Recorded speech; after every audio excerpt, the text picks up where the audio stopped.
Assalamualaikum warahmatullahi wabarakatuh. Selamat berjumpa kembali Bapak Ibu. Pada bagian sebelumnya kita telah menambahkan pembelajaran sinkronis, itu dengan menggunakan web conference atau webinar. Pada bagian kali ini kita akan menambahkan ujian. Ini karena permintaan dari beberapa orang dosen untuk menjelaskan bagaimana panduan menggunakan iLearn untuk ujian baik UTS nanti ataupun UAS. Baik, Bapak Ibu, seperti biasa sebelum Bapak Ibu melakukan editing, maka harus dipastikan dulu kita pada menu editing. Jadi jika belum masih on, klik turn editing on-nya ya. Oke, kemudian kita akan tambahkan di sini. Oke, Bapak Ibu, seperti biasa sebelum kita menambahkan aktivitas, ada baiknya kita ganti dulu topik ini sesuai dengan topik yang akan kita tambahkan. Dalam hal ini kita akan tambahkan UTS misalnya. Jadi semoga masih ingat caranya ya. Klik, kemudian kita hilangkan centangnya, kita tulis misalnya UTS ya. Kemudian kita save saja. Oke, sekarang kita sudah mengganti topik dengan judul UTS. Selanjutnya, untuk menambahkan ujian, kita akan menggunakan mode atau resource berupa add activity and resource. Kemudian kita pilih di sini quiz. Lalu kita klik add.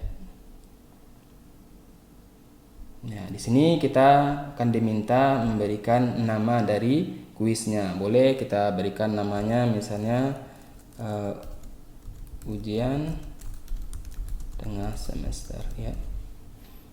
Oke, deskripsinya boleh dihilangkan, boleh diisi, boleh tidak ya.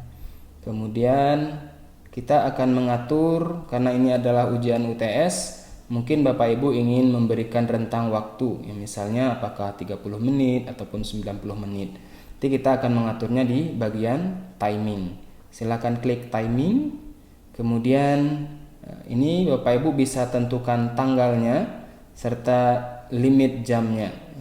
Contohnya misalnya Bapak Ibu ingin ujian itu spesifik pada tanggal tertentu, maka kita bisa enablekan tanggalnya. Kemudian kita buat misalnya ini tanggal 17.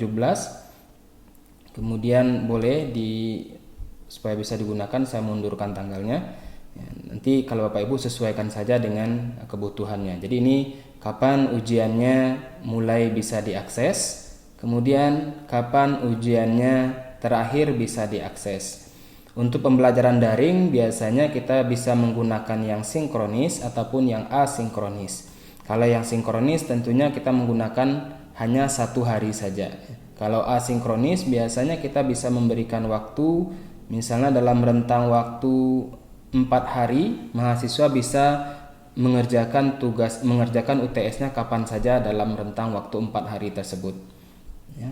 Jadi saya contohkan di sini, jadi tanggal 16 ke 21 ada sekitar 5 hari, berarti dalam rentang 5 hari ini kapanpun mahasiswa bisa mengerjakan UTS-nya.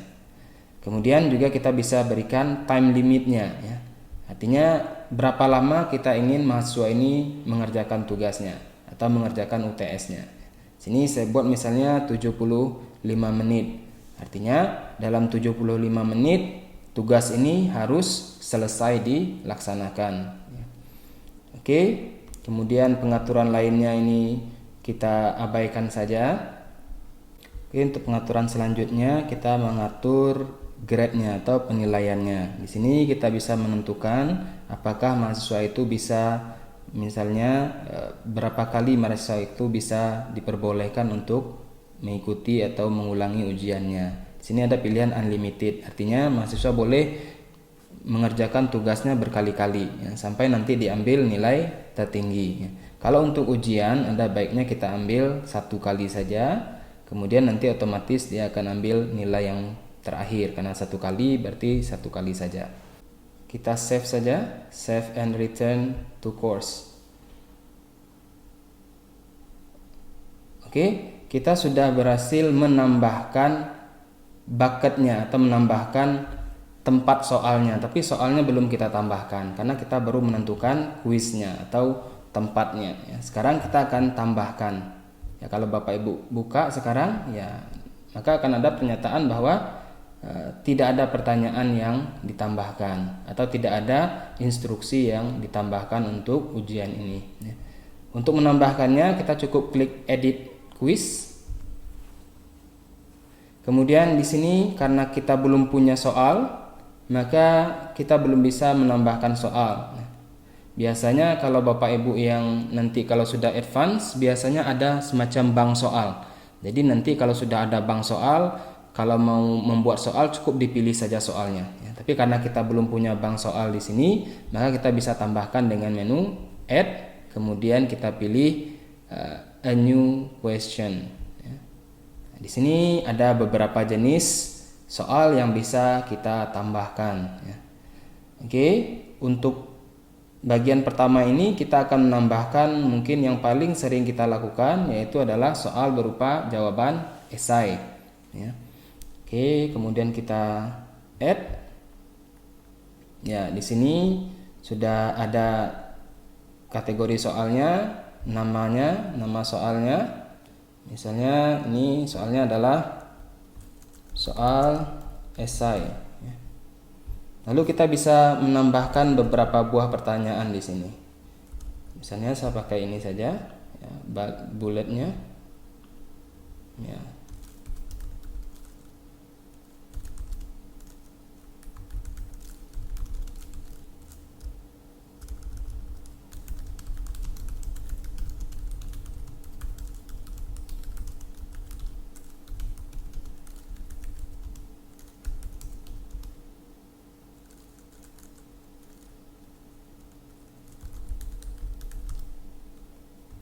Oke, ini contoh. Kemudian kedua, misalnya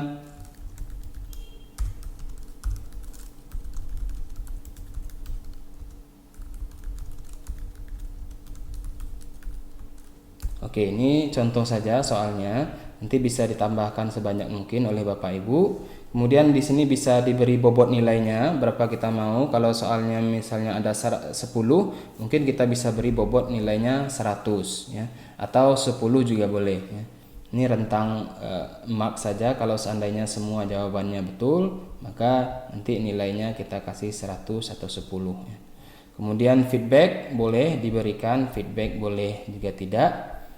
Kemudian respon ini adalah nanti mahasiswanya menjawabnya seperti apa ya. Ini kita ambil yang standar saja, HTML. Oke, ini juga kita standarkan saja. Kalau sudah, tinggal kita save and save change. Oke, ini soalnya sudah selesai. Kalau Bapak Ibu mau melihat kira-kira soalnya seperti apa, bisa klik di sini, preview. Nanti di halaman mahasiswa akan muncul seperti ini. Tinggal nanti mahasiswa cukup menjawab pertanyaannya.